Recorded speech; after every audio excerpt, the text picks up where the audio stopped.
আপনি কথা বললে আপনার উকিলকে কথা বলতে দেয়া হবে না। আমার উকিলের দরকার নাই, আপনি হুকুম দিলে আমি তারে জিগাই জিগাই সে চুপ থাকা কেন আদালতের সময় নষ্ট করতেছে। আমার হাতে সময় খুব কম হুজুর, হাসপাতালে আমার স্ত্রী মৃত্যুর সাথে লড়াই করতেছে। আমি এর বাপ কিনা সে কথা জিগামো না, আমার স্ত্রী তার মা কিনা তাও জিগামো না।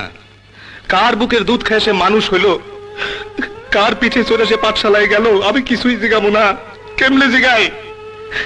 কোনদিন খোঁজ নিয়ে এসে দেখছে তারে শহরে রেখে লেখাপড়া করাইতে দুইটা মানুষ কতদিন না খায়া থাকছে? দুইটা মানুষ রাত দিন খাইটা একটা দুইটা করে টাকা কেমনে জমাইছে? তার পরীক্ষার ফিস দেওয়ার জন্য শরীরের রক্ত কেমনে বেচছে? হুজুর, তারে মানুষ করার জন্য না খায়া পেটে পাথর বাঁধছি, সেই বিচার চাই না। বিচার চাই না, তার জন্য গরুর দুধ বেচছি, হাঁস মুরগির ডিম বেচছি, তার জন্য স্ত্রীর শেষ সম্বল গয়না বেচছি। আমি এই সবের কোনো বিচার চাই না হুজুর। আমি চাই আমার ওই জমি, আমার আর কিছু নাই হুজুর।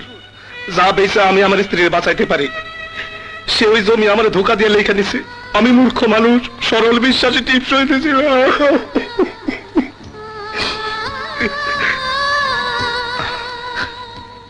এই যে জনাব, আপনি কোন আমি যা কইছি তাকে হাসান মিশা কোন?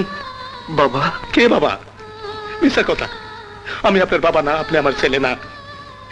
হারায় গেছে, হারায় গেছে আমার ছেলে, হারায় গেছে। হুজুর, তারে আমার জমিন ফিরাই দিতে কোন। ওই জমিন বেচে আমি আমার স্ত্রীর চিকিৎসা করাবো।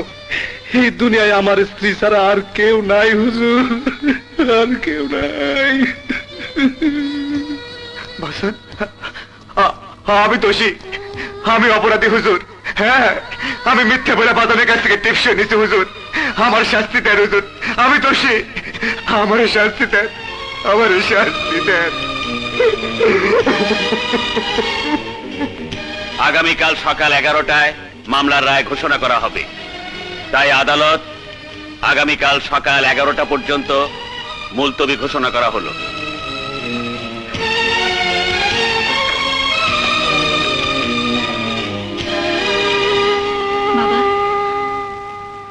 মায়ের কি হয়েছে? তার দুইখান কিডনি বিকল।